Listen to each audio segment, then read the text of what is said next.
At sa iba pang balita, gumawa na ng aksyon ang Department of Foreign Affairs upang matiyak ang kaligtasan ng mga Filipino peacekeepers. Ito ay upang hindi na maulit ang dinanas ng 21 Filipino peacekeepers na kinidnap umano ng mga Syrian rebels sa Golan Heights. May report si Aya Macalma.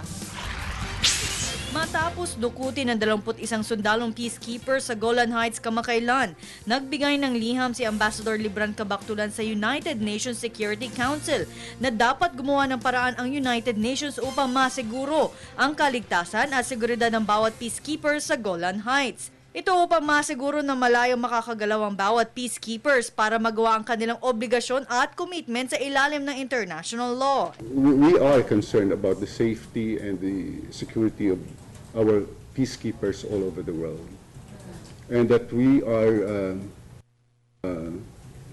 continuously responding to the needs of the UN regarding the mandate of maintaining peace and security in places that need to be secured, and that where peace and security should be maintained.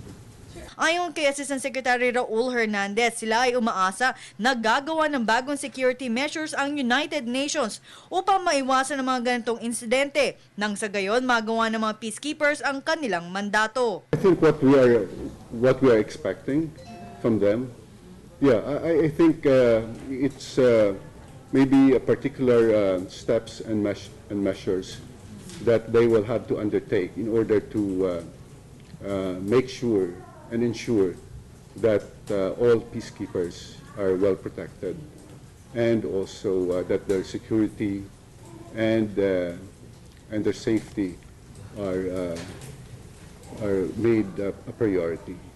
March 7, 21 peacekeepers ang dinukot ng mga rebels habang naka-duty at matapos ang ilang araw ay agad silang pinalaya. Wala naman naiulat na lubhan na saktan sa insidente. Para sa Telebisyon ng Bayan, Aya Macalma.